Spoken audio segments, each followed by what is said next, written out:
3, hit it!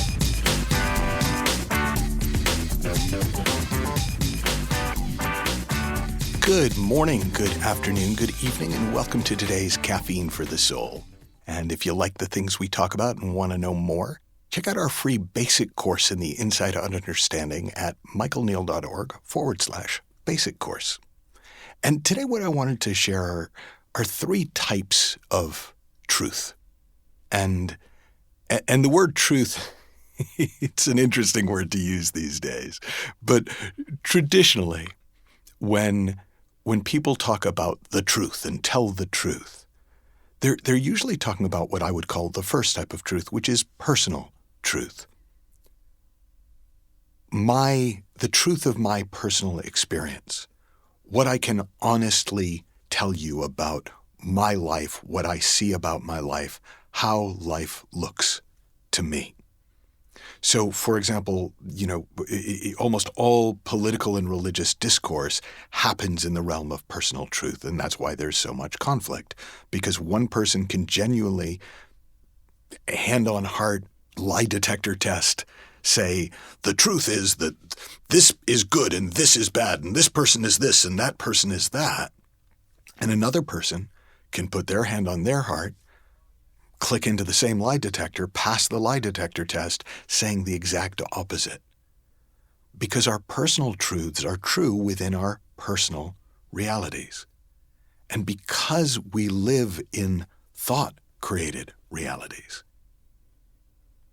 my reality is separate to your reality.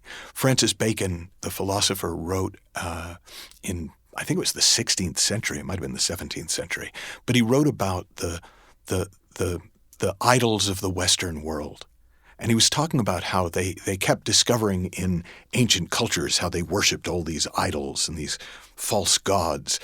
And he kind of turned the idea on its head and said, well, what are the idols that we worship? What are the ideas that we hold as true that wouldn't be seen as true in a different culture or a different generation? And one of the idols of the Western world that he articulated was, your cave is like my cave. And that, in other words, what you see around you in your world must be what I see around me in my world. But it's not a universal truth. It is true for me, but it is not true for all people all of the time.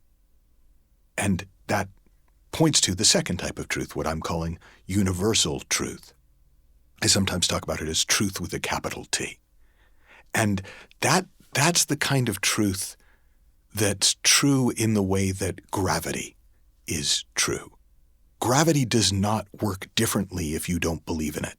Gravity does not start working more when you find out about it. Gravity's just gravity. And in the same way, there are universal truths about the human experience. Now, I didn't used to believe that. My work was all in the realm of subjective experience. My field used to be neurolinguistic programming, which was known as the study of the structure of subjective experience. So within a world where everything was subjective, everything was made up, everything was essentially a lie, the quest became for what's the most useful lie? What's a more useful make-believe than whatever you or I have been believing? What's a more useful personal truth than the personal truth we've been sitting with? And I didn't think there were universal truths. I kind of rolled my eyes a bit when somebody said, well, this is just true. And then I realized that subjectivity is universally true for human beings. All human beings spend the majority of their time in a subjective experience, a personal experience, a thought-created experience of life. That's just true. And some things are just true. And the three universal truths that I tend to talk about in my work, the three principles that are fundamental to the human experience, are mind, consciousness, and thought. And they're universal because they're true for all people. They always have been. They always will be. There is a deeper, intelligent energy running through all life. We can call it lots of different things. We can call it life force. We can call it chi. We can call it prana. We can call it mana. We can call it infinite energy, infinite intelligence. We can call it God. We can call it the divine. We can call it the Holy Spirit. But that intelligent energy that spins the planets and ensures that, but for outside interference, acorns always become oak trees. They never become rabbits. When we start to see that intelligent energy is always at play, we can talk about that, we can look at that, we can see, oh, that's a universal mind. It is a mind that is universal to us all. We can call it a divine mind because it's hidden, it's invisible to the eye. All human beings have consciousness, the gift of consciousness, the power of awareness, the power to see.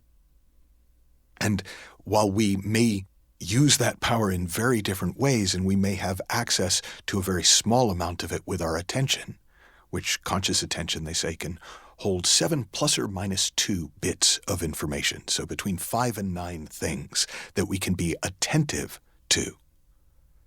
But the power of awareness is universal. And that universal consciousness is a universal truth. The third fundamental truth, universal truth, is thought, the creative force.